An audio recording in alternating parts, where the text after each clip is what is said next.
Mon frère, tu pries, Seigneur. Avec la grâce de Dieu, j'aimerais vous parler de la résurrection et de l'enlèvement de l'Église. Gloire au Seigneur. C'est des choses qui sont importantes. C'est des choses qui sont primordiales. Le message central de l'Évangile. Le but de l'Évangile. La victoire de l'Évangile. Ce qui vient justifier notre foi, c'est la résurrection. C'est la résurrection.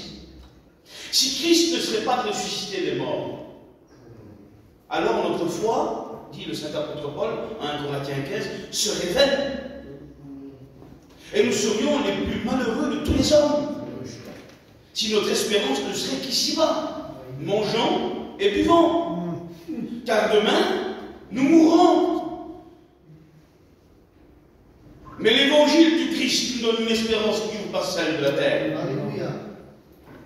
Il a dit dans Jean chapitre 10, au verset 10, « Je suis le bon berger qui donne sa vie pour ses brebis. » Amen. Et il l'a fait. Il a donné sa vie. Il a dit, je leur donne la vie, et la vie en abondance. Ça veut dire que c'est une vie qui surpasse celle de la chair. Une vie qui surpasse celle de la terre, qui surpasse l'entendement humain et qui va jusque dans les temps d'éternité. Car celui qui croit en lui et qui vit en lui, en qui lui il vit, même s'il meurt, il vivra. Amen. Parce qu'il est la résurrection et la vie éternelle. Amen. La vie éternelle ne commencera pas à la résurrection. La vie éternelle commence au pied de la croix. Amen. C'est là qu'elle commence. Amen. Elle commence au pied de la croix. Jésus-Christ est mort au printemps, le jour de la Pâque, le 14 avril, le mois de Nissan. Depuis que le monde est monde, les printemps se succèdent et sont précédés d'une automne. Là où tout fane, là où les fleurs fanent, là où le fruit disparaît. Mais à la croix, Jésus-Christ est le plus beau de tous les printemps. Savez-vous pourquoi? Je vous pose la question. Pourquoi Jésus à la croix est le plus beau de tous les printemps? Parce que tout ce qui pousse en lui ne mourra jamais. À la croix, les fleurs ne fanent point et les fruits demeurent. Il y a un printemps éternel à la croix. Oui, la vie éternelle commence au pied de la croix. La garantie de la résurrection, c'est le sang. La garantie de notre résurrection, c'est le sang. Sans le sang à la croix, sans cette vie sainte qui a été donnée, nul ne peut ressusciter. Regardez, Exode 12, quand Dieu va instituer la Pâque et qu'il va donner l'ordonnance à Moïse, il va dire la mort passera sur l'Égypte et tous les premiers-nés mourront. La mort entrera dans toutes les maisons. Mais vous, quand vous immolerez l'agneau, vous mettrez du sang sur le linteau des portes. Et la mort passera au-dessus, passera outre, d'où le mot Pâques, passer au-dessus, passer outre, et ça. Alors regardez bien, ce n'est pas les miracles de Moïse qui les ont sauvés de la mort. Parce qu'on peut être guéri de notre maladie, mourir et aller en enfer. La guérison n'est pas un garde du salut. Ce n'est pas l'éloquence d'Aaron, Dieu lui-même, qui ton frère Aaron sait parler, il parlera au roi. Si Dieu lui dit, c'est qu'il savait parler.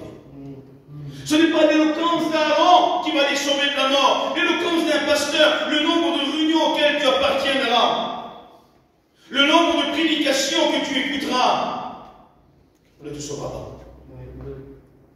Il y avait aussi Myriam, leur sœur. Les chants merveilleux de Myriam, les prophéties de Myriam ne les ont pas sauvés. Ce qui les a sauvés de la mort, c'est le sang sur le linteau des portes. La garantie de la vie, la garantie de la résurrection, c'est le sang. Amen. Si le sang est sur ta vie, si le sang est sur nos vies, si nous sommes purifiés, sanctifiés par le sang, alors alors nous sommes sûrs qu'un jour nous ressusciterons. Nous sommes sûrs qu'un jour nous ressusciterons. Alors j'aimerais avec vous, avant d'entrer dans le message, on va parler un peu de chronologie, si vous voulez bien. Parce que c'est une chose importante de nous situer dans le temps. C'est primordial. Il y a eu beaucoup d'erreurs qui ont été faites. Il y a beaucoup d'idées au sujet d'où l'Église sera enlevée et elle ressuscitera. Mais la Bible nous donne des réponses claires. Et nous voulons diriger selon la parole de Dieu. Non selon nos idées. Mais une soit le Seigneur, c'est elle qui vient nous mettre tous d'accord. Alors, où l'Église va ressusciter? Est-ce que cela vous intéresse? Amen. L'Église soit le Seigneur, c'est important. Où l'Église ressuscitera? Eh bien, Daniel chapitre 9, l'ange Gabriel va donner un message au prophète et va lui dire 70 semaines ont été fixées sur ton peuple et sur ta ville. Ton peuple Israël, ta ville Jérusalem. L'Église est exempte des 70 semaines. Elle n'a rien à voir. C'est par rapport à Jérusalem et c'est par rapport à Israël. Puis, il est parlé d'une 70e semaine. Et cette 70e semaine, qui est la dernière semaine, quand je parle des semaines, là, ce n'est pas des semaines de jours comme nous on connaît, c'est des semaines prophétiques, qui sont des semaines d'années. Une semaine a la valeur de 7 ans, ce qui fait en tout 490 ans. Et il dit, quand 69 semaines seront passées à partir de la reconstruction du temple au temps d'Esdras et Néhémie, chapitre 2, verset 8, alors là commence le compte à rebours prophétique. Et 69 semaines plus tard, exactement 483 ans, le Messie sera retranché. Et là, le compte à rebours a pris fin, il s'est figé dans le temps. Parce que le prophète, lui, Dieu lui a fait voir le paysage prophétique. Il a fait voir les 70 semaines prophétiques comme des montagnes qui viennent dominer le paysage prophétique. Mais entre la 69e semaine et la 70e semaine, qui est la grande tribulation, il n'a pas aperçu la vallée de la grâce dont nous sommes nous aujourd'hui. Dont nous avons la révélation. C'est pour ça que le Seigneur Jésus-Christ, dans Matthieu chapitre 11, se tourne à ses disciples et leur dit Amen. Et il dit à son Père, je te loue, Père, parce que tu n'as pas révélé ces choses aux sages, aux intelligents. Mais que tu l'as révélé aux petits enfants. Se tournant vers ses disciples, il leur dit beaucoup de yeux, beaucoup d'oreilles ont vu de voir, entendre ce que vous voyez, ce que vous entendez, ne l'ont pas vu, ne l'ont pas entendu. Heureux êtes-vous. Heureux êtes-vous. Aujourd'hui, nous avons la révélation de la vallée de la grâce. Parce que quand Christ est monté en croix, alors là, le compte à rebours prophétique s'est figé. C'était la naissance de l'Église. C'était la naissance de l'Église. Et quand l'Église sera enlevée, alors là, la 70e semaine de Daniel prendra effet. Il est écrit dans 1 Corinthiens 15, verset 52, l'apôtre Paul dit que la résurrection se fera à la dernière trompette. À la dernière trompette. Alors certains ont dit, tu as vu, c'est la dernière trompette. Et ils mettent en analogie cette trompette avec la dernière trompette de l'Apocalypse, la 7e trompette, qui est la fin des clés. Et ils disent, tu as vu, alors l'Église passerait par la grande tribulation, parce que c'est la dernière trompette. Mais non, les trompettes pour le monde sont des sons négatifs. Mais les trompettes pour l'Église ne sont que positives. Ce n'est que positif. Quand l'apôtre Paul parle de la dernière trompette, il parle des trompettes en analogie avec Nombre chapitre 10. Nombre chapitre 10. Dans Nombre chapitre 10, Dieu va donner un commandement à Moïse. Il va lui dire, tu feras 2 trompettes d'argent battues. Quand tu sonneras de la première trompette, alors le peuple se rassemblera et se mettra prêt à partir. Et quand tu sonneras de la dernière trompette, alors il prendra le départ et suivra la Shekinah, la nuée, la présence de Dieu. C'était les deux signes pour la préparation et pour le départ. Et regardez, il y a 2 textes dans la parole de Dieu où il est écrit le Seigneur lui-même a un signe. Dans Isaïe chapitre 7, il est écrit le Seigneur lui-même vous donnera un signe. Voici la jeune fille donnera un fils et vous l'appellera Emmanuel. Emmanuel, c'est ça, l'humanité, la mort et la résurrection du Christ, c'est la première trompette sonnée. Il faut se préparer, il faut être prêt. Ça y est, la porte de la grâce a été ouverte. Nous devons tout abandonner derrière nous et être prêts au départ. Et le deuxième signal, c'est Thessaloniciens 4, verset 16. Le Seigneur lui-même m'a un signal donné, à la fois d'un archange, au son de la trompette de Dieu, reviendra sur les nuées du ciel, et c'est la Shekinah que nous suivrons pour le départ. C'est cette trompette-là dont parle l'apôtre Paul. Il ne parle pas des 7 trompettes de l'Apocalypse, qui sont les fléaux et les plaies. Il parle de la trompette du départ pour l'Église, qui est un son positif et non négatif. Vous comprenez? Et ça, c'est quelque chose de très important. Il est écrit dans Romains chapitre 5, verset 9, étant justifiés par le sang, nous serons enlevés par lui de la colère. Enlever. Enlever, ça veut dire retirer. Et la version Chouraki nous dit, étant justifiés par le sang, nous serons enlevés par lui du feu. Du feu. Parce que la dernière semaine de Daniel, la grande tribulation, c'est un feu qui va dévorer la terre, qui va tout dévaster. Mais nous, parce que nous sommes justifiés par le sang, nous ressusciterons avant, et nous serons enlevés par lui. Du feu. Béni soit le Seigneur. Vous savez, il y a une histoire qui modifie bien cette chose, qui nous explique la grande tribulation et 7 ans avec une perfection, une précision étonnante. C'est le chapitre 3 du livre de Daniel, la vallée de Dura. Connaissez-vous cette histoire? C'est Nebuchadnezzar quand il va élever une statue à son effigie de plus de 30 mètres. Vous avez déjà entendu prêcher ce message? Eh bien, dans cette vallée-là, nous est typifié du début jusqu'à la fin la grande tribulation. Qu'est-ce qui va s'y passer? Il est écrit qu'il y a Nebuchadnezzar qui représente l'Antichrist. Il va élever une statue d'or de plus de 30 mètres d'auteur, qui est l'image de la bête et son adoration. Il est écrit qu'un puissant héros va sortir. Et tous les peuples étaient rassemblés autour de l'Antichrist et du faux prophète, ce qui est le système de l'Antichrist, politico-religieux. Et là, le puissant prophète va sortir et il va dire, quand vous entendrez le son des instruments, vous vous prosternerez. Et là, ce puissant héros-là, c'est le faux prophète qui va prôner l'adoration de l'Antichrist, de la bête. Et là, il est écrit que tout le monde va se prosterner devant cette statue. Mais là, il y en a 3 qui ne se prosternent pas. C'est Meshach, Shadrach et Abednego.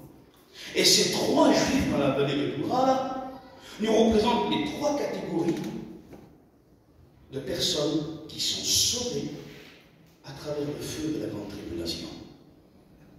Qui sont les 144 000, 12 000 de chaque tribu d'Israël, qui prêcheront, n'acceptez pas la marque de la bête, mourrez pour Christ. Qui sont aussi les martyrs qui se convertiront à la prédication des 144 000, et aussi la femme d'Apocalypse 12, qui est poursuivie par le dragon et qui lâche un fleuve derrière elle. La terre l'engloutit et elle est gardée dans le désert un temps des temps, la moitié d'un temps, 42 mois, 1262 jours, qui est 3 ans et demi. C'est la dernière partie du septennat de l'Antichrist, la destruction. Nous sommes là devant les 3 catégories de personnes qui sont sauvées à travers le feu. Quelque chose d'extraordinaire. Vous voyez cette femme-là? Elle nous est représentée par Noé. Apocalypse 12 nous dit comme ça.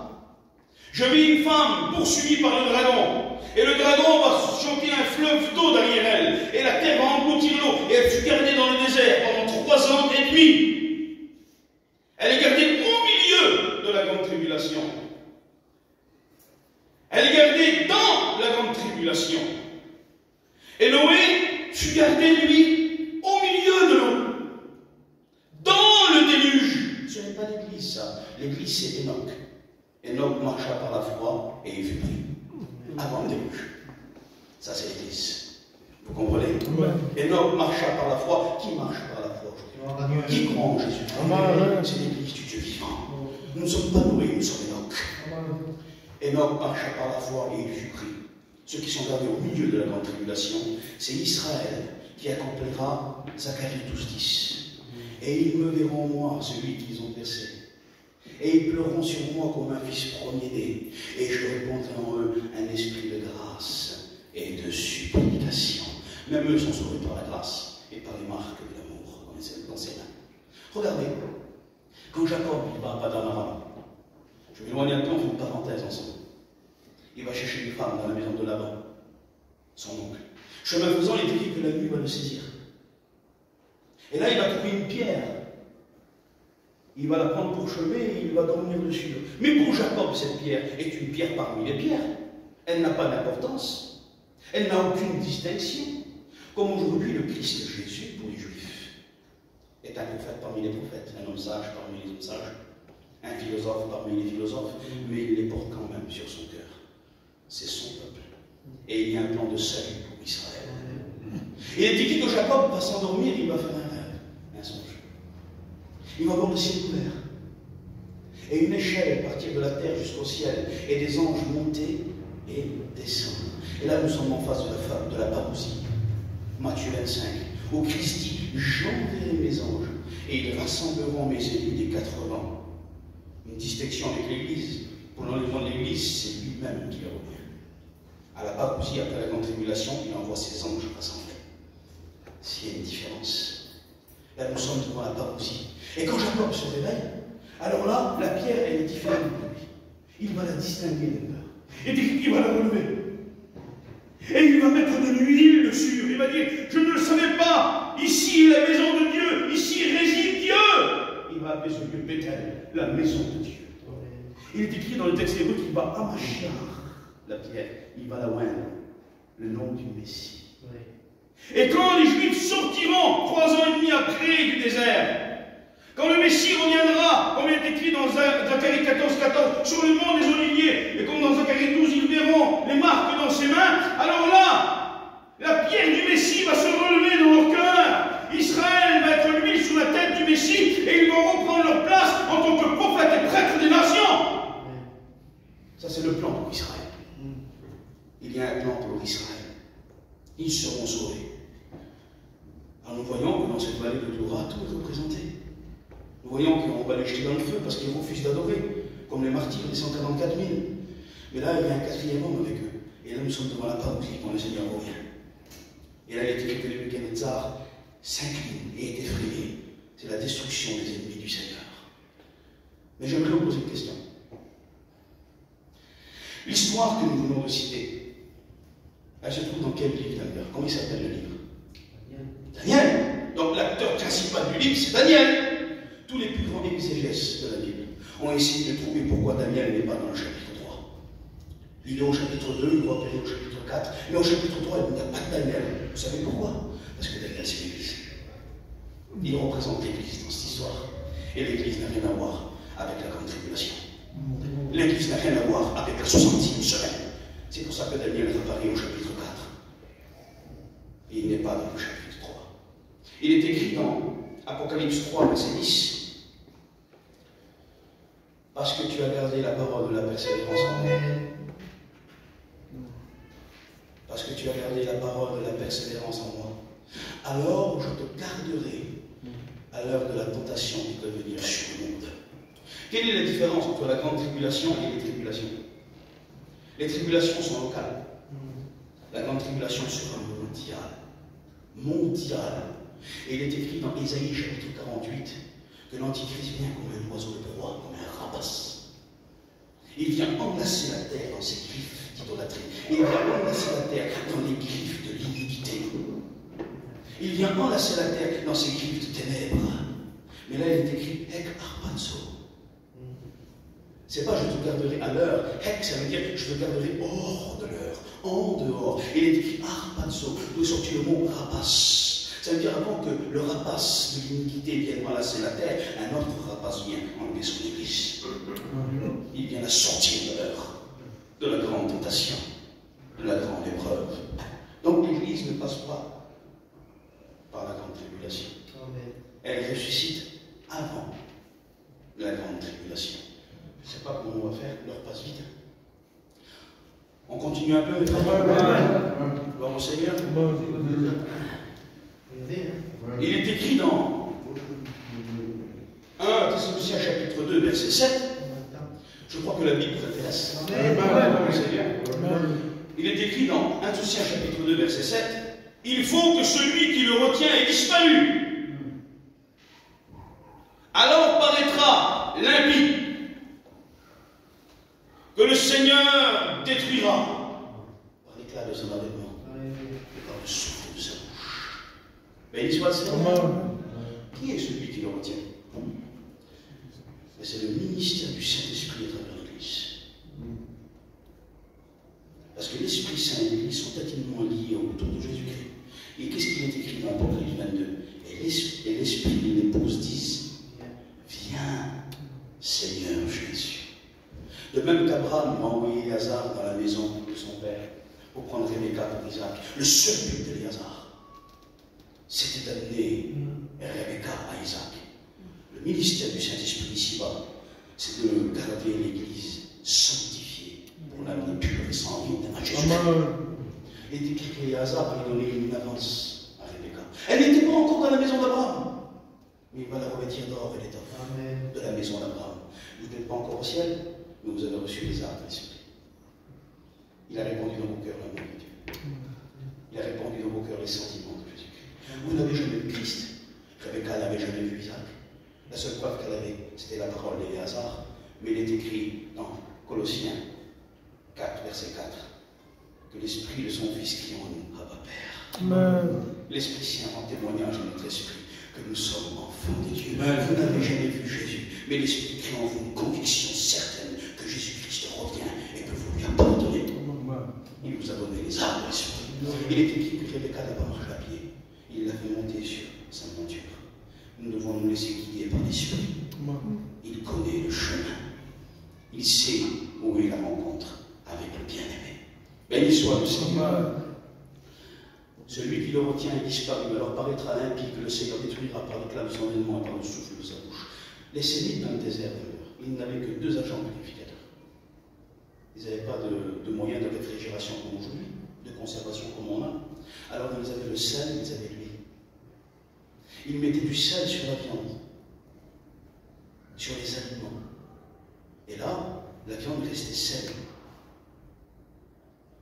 Et ils mettaient de l'huile sur les vases, sur les pots et sur les cuits. Et tout ce qui était insectes, tout ce qui était poussière, tout ce qui était saleté, ne pénétrait pas dans l'eau. Ils poussaient l'huile et l'eau restait saine. Et l'eau restait saine. Et tant qu'il y a le sel de Dieu, l'Église, tant qu'il y a l'huile de Dieu, le Saint-Esprit, l'impureté ne pourra pas venir. Mais quand l'huile de Dieu prendra le sel de Dieu et l'emmènera à l'époux, alors l'impur pourra venir. Mais pour l'instant, il ne le peut pas. Cela est impossible. Mais attention, Jésus-Christ va dire, le sel qui perd sa saveur, avec quoi le lui rendra-t-on? Il n'est pas entre jeter dehors et fouler aux pieds. Vous savez pourquoi il dit ça, Seigneur? À l'époque du Seigneur, il y avait une substance qui se mêlait au sel, là-bas en Israël. Et quand le mélange était fait, le sel perdait sa saveur. Et l'église du mélange qui se mêle au monde ne sera pas prise. L'église qui va sanctifier, l'église qui garde sa saveur. Quelle est la saveur? C'est l'amour pour le bien-aimé. Restez amoureux de Jésus-Christ. Marchez avec lui par la foi. Suivez Éléazar dans la maison d'Abraham. Nous avons déjà fait un pas dans les champs d'Abraham. Nous avons fait déjà un pas dans les champs d'Abraham. La véritable église sent que Christ revient. La Rebecca va regarder de loin. Elle va voir venir un homme, et elle va dire, qui est cet homme? Et Éléazar va dire, c'est mon maître. Il savait que c'était les champs d'Abraham. Rebecca ne le savait pas, mais elle va dire, c'est mon maître. Et il dit, quand elle va tomber de sa monture, les plus grands exégètes rabbiniques disent que Isaac était tellement beau qu'elle a perdu ses moyens. Oui, il est beau, notre bien-aimé. Il est blanc, il est vermeil. Il se distingue parmi 10 000. Il est comme le pommier parmi les arbres. Jésus-Christ est le plus beau. Nous allons à sa rencontre. Nous allons bientôt le voir. Il est dit, quand elle le dit, elle mit son voile. Elle mit son voile. Il faut garder ce que le Saint-Esprit a mis en nous. Jusqu'au dernier moment. Le voile de la fidélité. Le voile de la conservation. Le voile de la pureté. Le voile de la sainteté. Le voile de la vérité. Il faut l'avoir au retour de Jésus-Christ. Béni soit le Seigneur. Je bénis le nom de Jésus-Christ. Il est écrit dans 1 Corinthiens 15, verset 20, mais maintenant Christ est ressuscité des morts. Il est les prémices de ceux qui sont morts. Ça veut dire quoi? Il est le prémice de ceux qui sont morts. Il est le premier à avoir ressuscité Anastasia. C'est-à-dire ressuscité pour ne plus jamais remourir. Et il est écrit dans Romains 11, verset 16, « Or, si les prémices sont saintes, la masse l'est aussi. » La masse l'est aussi. Et la masse, c'est le champ. C'est nous, c'est l'Église. Il y avait une fête qui s'appelait la Pentecôte en Israël. C'était 50 jours après la Pâque. Cette fête consistait à ce qu'on prenne une gerbe de blé ou d'orge du point le plus chaud d'Israël, qui est Capernaum, là où 80% du ministère du Seigneur s'est passé. Et là, on se reliait jusqu'à Jérusalem, jusqu'au matin de la Pentecôte. Et on donnait la première gerbe, le prémisse de toute la récolte des champs d'Israël, dans les mains du sacrificateur. Et le sacrificateur agitait la gerbe devant l'Éternel. Et quand la gerbe était agréée par Dieu, offerte à Dieu, alors tous les champs d'Israël pouvaient être récoltés, mais pas avant. Et Jésus-Christ, à l'ascension, après la résurrection, 40 jours après, il est monté au ciel à l'ascension. Et là, il est écrit dans Hébreux chapitre 10 qu'il n'est pas entré dans le tabernacle en fait de main d'homme, mais dans le véritable. Oh Dieu. Et la résurrection d'entre les morts est la preuve que le Père a agréé le sacrifice. Parce que le sacrifice est resté saint. Il n'a point péché. Il a été tenté comme vous et comme moi, mais il n'a point péché. Il est ressuscité. Il est monté au ciel auprès de son Père et les prémices ont été agréées. Et parce que les prémices sont saintes, alors nous, maintenant, la masse, nous sommes saintes. Et de même qu'il est ressuscité, alors nous ressuscitons. Aussitôt que c'est sûr que Christ est ressuscité, aussitôt cela est sûr que vous ressusciterez. Parce que sa résurrection, c'est votre résurrection. Ce qui nous donne la certitude, c'est le sang de l'agneau, sans tache et sans défaut. Et oui, c'est ça. Parce qu'il fallait qu'il soit sans tache et il fallait qu'il soit sans défaut. Dans Exode 12, Dieu va donner un ordre à Moïse. Il va dire, tu prendras un agneau sans tache et sans défaut. Puis, tu le prendras le 10e jour du premier mois, le mois de Nissan. Pour les Juifs, c'est le mois de Nissan, le premier jour. Et tu l'inspecteras jusqu'au 4e jour. Et au milieu du 4e jour, tu l'immoleras s'il est sans défaut. Donc, ça n'allait pas jusqu'à la fin du 4e jour. Ça faisait 1 jour, 2 jours, 3 jours et une demi-journée. Nous avons vu tout à l'heure que des jours prophétiques, c'est une année. Vous êtes d'accord avec moi? Et du moment où Jean-Baptiste va présenter l'agneau, Jean 1, verset 29, il va dire « Voici l'agneau de Dieu qui ôte le péché du monde. » Alors là, le ministère du Seigneur va commencer, l'agneau va commencer à être inspecté, à être vu aux yeux de tous. Et là, il va se passer 1 Pâque, 2 Pâques, 3 Pâques. Il va se passer 6 mois, 1 Pâque, 2 Pâques et 3 Pâques. Ce qui fait 3 ans et demi. Ce qui concorde avec 3 jours et demi prophétiques, où l'agneau a été trouvé sans tache et sans défaut, et il va être humilié, il va être sacrifié sur la croix du Calvaire. Il va accomplir le sacrifice de la Pâque. Christ, notre Pessah.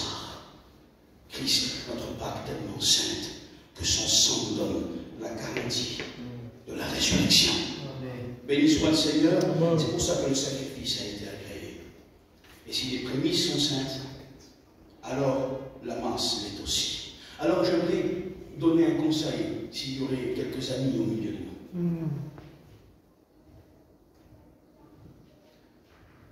L'église est semblable à un champ de blé d'or. Avez-vous déjà vu un champ de blé d'or prêt à être récolté? Au coucher du soleil, c'est une chose merveilleuse quand le vent vient balayer son sommet. Quand le blé est prêt à être récolté, il est couleur or, prêt à être amassé dans les greniers de Dieu. Mais au bord du champ, et je l'ai vu de mes propres yeux cela, il y a souvent des tiges qui sont vertes. Ils ne sont pas loin du champ, mais ils ne sont pas dans le champ. Les tiges sont, pourquoi elles sont vertes? Parce qu'ils sont au bord du champ et les ronces les ont enlacés. Le soleil n'a pas pu frapper leur sommet et ils n'ont pas pu mûrir. Et ils n'ont pas pu mûrir. Ah, de temps en temps, le vent les pousse, ils passent dans le champ. Des fois, tu viens, tu sens la présence de Dieu, tu as déjà pleuré, tu as peut-être levé ta main, mais tu es toujours enraciné dans la terre du monde et tu es plein de ronces. l'Église ne te sauvera pas. Être autour du chant ne te sauvera pas. Il faut que tu deviennes le chant. Alléluia. Il faut que tu deviennes l'Église pour participer à la résurrection. Car il n'y a que le corps du Christ qui ressuscitera. Côtoyer l'Église ne te sauvera pas. Singe est une tige verte au bord du champ, enlacée par les ronces. De temps en temps, l'esprit te pousse vers Dieu et tu passes un peu dans le champ, tu sens sa présence. Peut-être tu lèves ta main, tu chantes un cantique, tu dis j'aime Dieu, mais tu es toujours enlacé dans la terre du monde. Arrête avec ton amen hypocrite, avec ton alléluia religieux. Dieu te demande de pleurer sur ta vie. Il te dit laisse-moi te déraciner du bord du champ, deviens le champ, baigné dans le soleil de justice, deviens un grain de blé d'or, prêt à être ramassé dans les greniers de Dieu. Deviens ce blé. Côtoyer le champ ne te sauvera pas. Deviens le champ. Car il n'y a que la masse du champ qui est sainte, car elle ne fait qu'un avec la tête, avec le prémisse. Seigneur, quelle heure il est, les frères? 4h15. Encore un quart d'heure, vous me donnez? Donc, Seigneur, béni soit le Seigneur. Il est écrit, en effet, il y a une condition pour la résurrection, les frères. Il y a une condition. En effet, si nous sommes devenus une seule plante avec lui par la conformité à sa mort, nous le serons aussi par la conformité à sa résurrection. Alors, moi je sais qu'on est des gitans. Alors ça veut dire quoi en langage gitan? C'est important. Ben, ça veut dire que si tu n'acceptes pas de mourir avec lui sur la terre, tu ne pourras jamais vivre avec lui. Il faut que tu renonces à tout ce que tu es pour être tout ce qu'il est. Tu veux connaître sa volonté? Ben, renonce à la tienne. Parce qu'elle n'est pas compatible avec la sienne. Ta vie n'est pas compatible avec sa vie. Il faut observer les paroles du Christ. Et le Christ va dire ses paroles. Celui qui veut me suivre. Celui qui veut me suivre, qui renonce, c'est un déni total de soi-même, qu'il renonce à soi-même, qu'il porte sa croix et qu'il me suive. Et qu'il me suive. Tu ne peux pas essayer de suivre Christ avec ton caractère. Tu ne peux pas essayer de suivre Christ avec ton péché. Cela n'est pas compatible. Prenez une chenille. Essayez de la jeter 10 fois en l'air. Parlez-lui à l'oreille comment il faut voler. Elle n'arrivera jamais. Il faut que la chenille entre dans sa chrysolite, qu'elle soit détruite à tout ce qui est la terre, pour renaître à tout ce qui est céleste et un papillon. Et ça, c'est la nouvelle naissance que produit l'Esprit Saint en nous, à travers le pardon que donne le sang. Et c'est pour ça que c'est pour nous la garantie de la résurrection. Béni soit le Seigneur. Je bénis le nom de Jésus-Christ. On pourrait parler des différentes formes de résurrection, mais je crois que le temps nous manque. J'aimerais finir cette page. Oui, maintenant nous faisons une seule plante avec lui. Une seule plante. Amen. Il est la tête et nous sommes le corps. Il est le berger, nous sommes les brebis. Il est le général, nous sommes l'armée. Il est l'époux, nous sommes l'épouse. Il est le Père, nous sommes les enfants. Il est notre Dieu, nous sommes les adorateurs. Béni soit le Seigneur. Nous ne faisons qu'un avec lui maintenant. Une seule plante en conformité à sa mort. Alors nous serons un en conformité à sa résurrection. Je bénis le nom du Seigneur Jésus-Christ. Vous savez, ça a coûté cher à Jésus pour qu'on fasse une seule plante avec lui. Pour que la résurrection soit possible dans notre vie, ça a coûté très cher au Seigneur Jésus-Christ. Les nations, nous les hommes païens, les nations païennes, on était des gens qui vivaient dans l'idolâtrie, qui ne connaissaient pas de Dieu vivant. Et pourtant, il s'est approché de nous. Il a consenti à mourir pour nous. Il a consenti à mourir pour nous. Est-ce que vous êtes déjà demandé pourquoi le Seigneur en croix a dit j'ai soif? Vous êtes déjà demandé ça? 19, verset 28. Après cela, Jésus, savait que tout était déjà accompli, dit afin que l'écriture soit accomplie, j'ai soif. J'ai soif. Il y avait une loi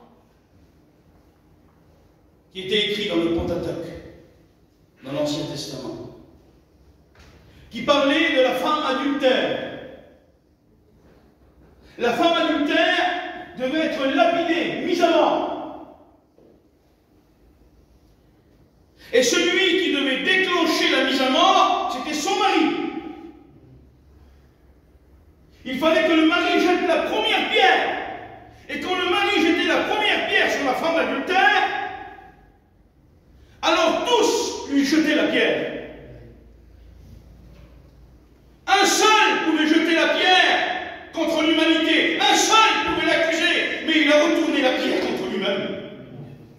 Et le châtiment qui nous donne la paix est retombé sur lui. C'est par ses meurtrissures que nous sommes guéris. C'est pour nos péchés qu'il a été frappé, pour nos iniquités qu'il a été brisé. Le châtiment qui nous donne la paix est retombé sur lui. Il a pris l'Éternel de le briser par la souffrance, en livrant sa vie en expiation pour le péché.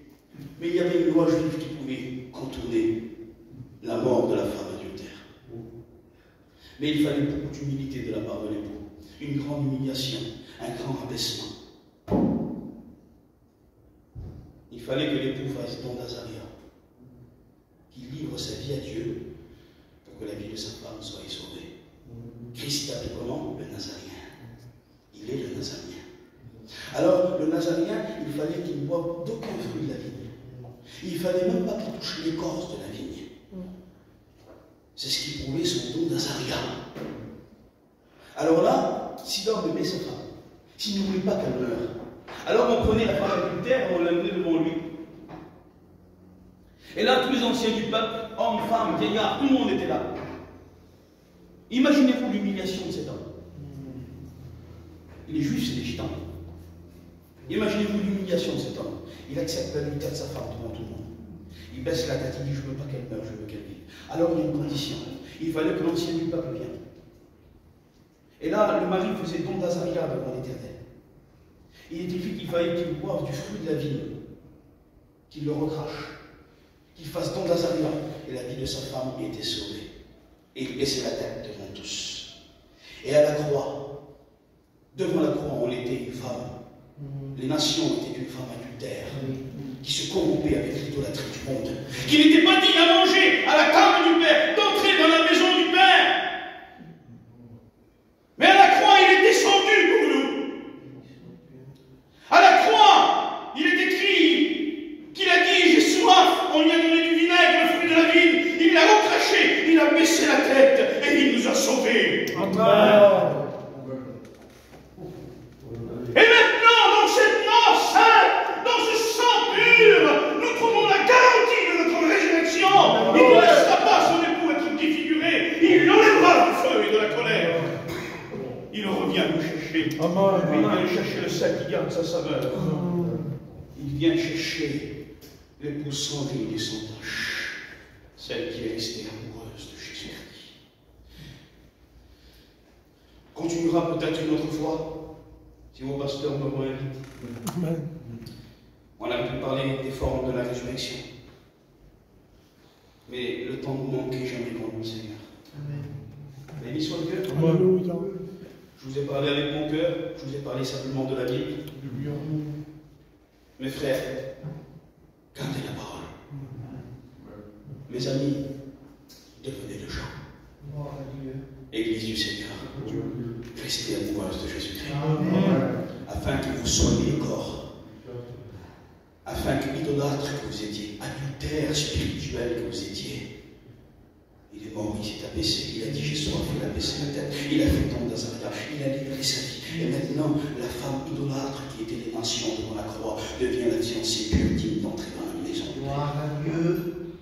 Il est écrit dans le psaume 45, la reine est à sa droite.